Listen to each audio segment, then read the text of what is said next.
Good Thursday, everyone. Welcome to Volquest.com. A little surprise podcast for everybody out there about baseball. Why? Because it's hard to keep up with everything Tony Vitello and his staff have been doing since Omaha.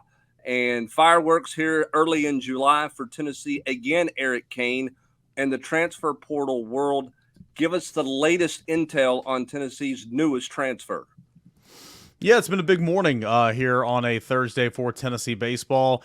Another big fish from the transfer portal, and this one's by way of Clemson infielder Billy Amick. And Billy Amick was a three-time All-American this past season, played in only 43 games, but was second on the team with 13 home runs, drove in 63 runs as well. He can play corner infield, first base, third base, versatility to his game. And when you look at this transfer portal class and you look at some of the big time coveted targets, Tennessee wanted Cain Peoples, who we'll get to in a moment, and they got him. And Tennessee wanted Billy Amick, and they got him. And they had to hold off as well. Had a really good visit here late last week, did Billy Amick here at Tennessee, and I think Tennessee did a really good job. But he was in Florida on Saturday. He spoke with Texas A&M, spoke with Carolina as well right before the dead period, and so Tennessee kind of had to survive all that. But a guy that wanted to play the field, and he's a really, really good fielder and only got to play first base when Caden Grice was pitching for Clemson last year. But I think there's going to be opportunity at third base, obviously, for Tennessee next year as well. So a really good get for Tennessee, and another power bat in that lineup with the addition of Billy Amick here on a Thursday. Yeah, Tennessee going and getting a couple of high-profile, big-time targets, and everybody goes, "Why are those guys leaving the other program?" And for Amick and for Peoples, it's about playing time, right? I mean, it's not so much they were disgruntled or things went south or they had major issues. It was more about lack of opportunity at the position they want to play. Is that fair or not fair, Eric? I think that's completely fair. I mean, you look at Cain Peoples, and I mean, he was a true freshman this year. Started 39 games as a DH, 9 games at catcher, but the guy in front of him catching is playing for Team USA baseball right now, and he's only a sophomore, very entrenched in that program, and he's got playing time, and he's pretty good in his own right. So, it's great to hit, it's great to show that bat, but also, you're getting closer to when you're eligible to go to the MLB draft. You want to show what you're made of and your tools, and so for Peoples coming to Tennessee, an opportunity to catch, that was that's very much what he wanted to do. Same thing for Amick. Amick didn't play much as a freshman. And then, as I just mentioned, he played first base a little bit when Caden Grice was on the mound, but he was primarily the designated hitter for Clemson this year. And again, you can play first, you can play third. He came into college as a catcher. There's versatility to his game, and he wanted to play and showcase that. He just didn't get the opportunity a lot to do that. And it's kind of funny, you look at Billy Amick, and generations of his family have went to Clemson, and so maybe you can thank that he didn't go to South Carolina. Tennessee beats out South Carolina and Florida and UNC for this one. It's also kind of weird that he left Clemson, but he wants an opportunity, so I think that's completely fair. And what better opportunity than here in Knoxville, where you can have a chance to go to Omaha again. Yeah, and like we've said, when Chase Burns left, the portal taketh, the portal giveth, and that's just life of the portal. Good players around the country are going in the portal. It's not just a good player at Tennessee. It's good players all around the country who are playing, but maybe they don't have the opportunity that they want, or for whatever reason they need new scenery. All right, let's Peoples is from NC State. Amick is from Clemson. What else is on the position front for Tennessee that's in the fold? Let's catch everybody up here, because it's been a wild 10, 12 days in the portal. So what else does Tennessee have in terms of needs they've addressed besides Peoples and Amick? Yeah, so we talked about the catcher. Excuse me there. We talked about the catcher, and we talked about Billy Amick, but also Ryan Galaney. He committed to Tennessee over the weekend. He coming from Wofford, where he played 4 years, really broke out the last 2 years and was really good SoCon Player of the Year. He's a good hitter from the right side, can hit in all directions and everything. It's a big get for Tennessee, and he had been in the boat for a while. However, he's one to watch out for via the MLB draft, okay? Because look at him. He's 23 years old. I had a write-up with him.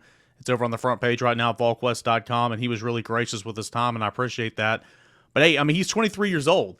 And at some point in time, if you want to play professional baseball, which is what all these guys want to do, you got to go. But he does not want to be taken advantage of.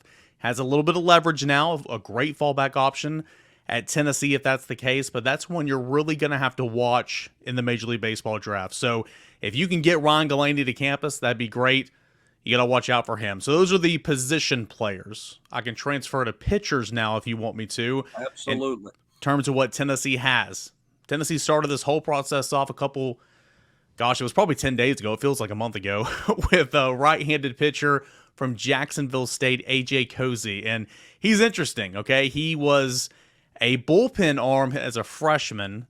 Last year as a sophomore, he was pretty much the Friday night starter. Had pretty decent numbers. But what Tennessee likes about him is he's got kind of a funky delivery, kind of a sidearm, from the right side that they really like having as a back end of the bullpen option, kind of a different look there. And so he kicked things off about 10 days ago, A.J. Cozy. And then you have Nate Snead from Wichita State. And I've said this again, I want to reiterate it. You can't, you say goodbye to Chase Burns going to the transfer portal. You don't just want to say, Burns is out there, in comes this guy, he's the new Chase Burns. Chase Burns is a freak, okay?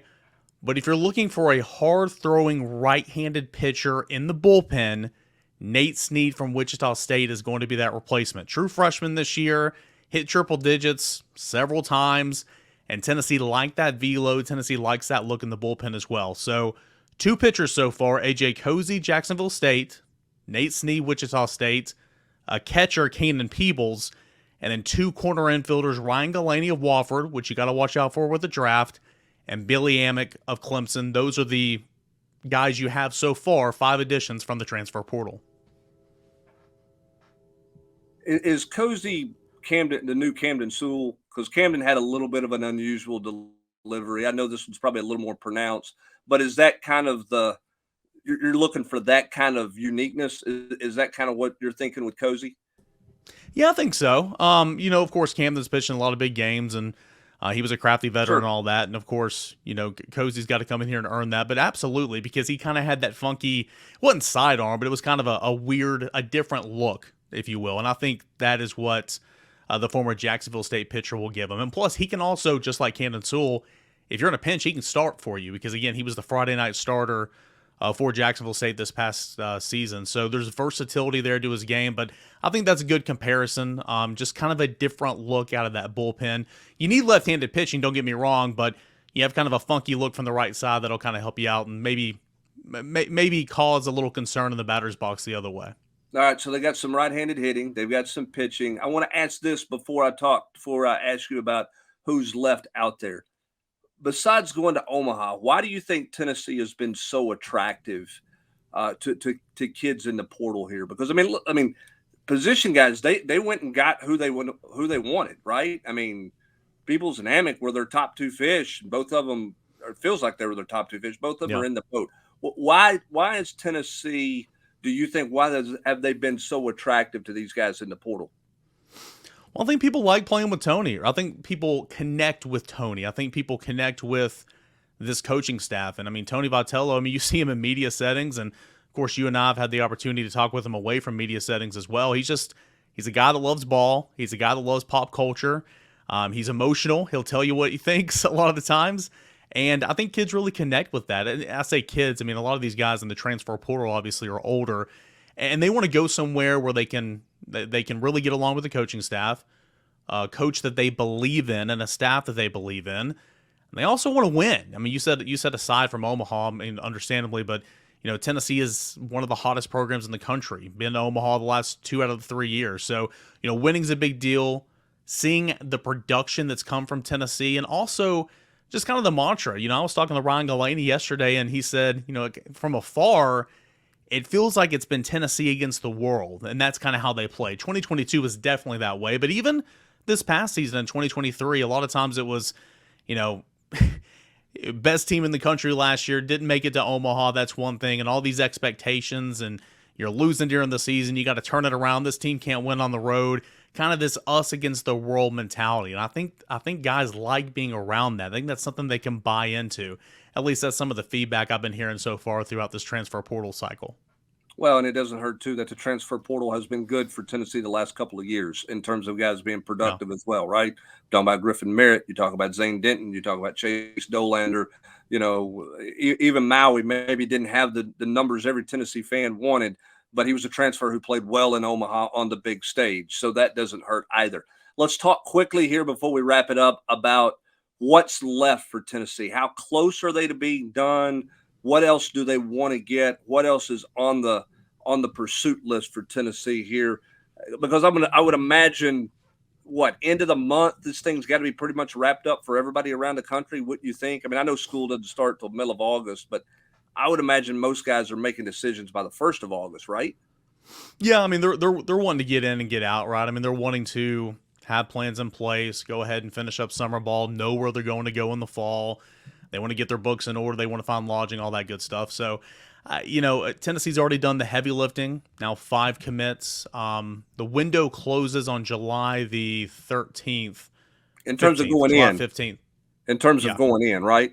Yes, in terms of going in. Now, just like in football, if you're in, you can decide later, but the window will close here coming up in about a week. So I would expect, I don't know the number, like we throw on the number a lot of times in football, like Tennessee can take 3 more or 4 more or whatever, and sometimes that number changes and depends. I'm not sure about a number for baseball, but you got to think that they're getting close to being done with these 5 additions. Now, all right. Who's left on the board? Sorry. I was going to say, if you look at who's left on the board, the big targets, a new name that was mentioned to me earlier this week, a lefty. Everybody's saying, well, what about a left-handed pitcher? Tennessee needs a lefty. Okay, well, here's a lefty. He's a freshman from Coastal Carolina by the name of Liam Doyle. That's been a new name that's kind of been mentioned. He's one of the highly regarded prospects over at D1 Baseball in terms of, I say prospects, highly regarded transfers to enter the portal from D1 Baseball. So Liam Doyle's a new name.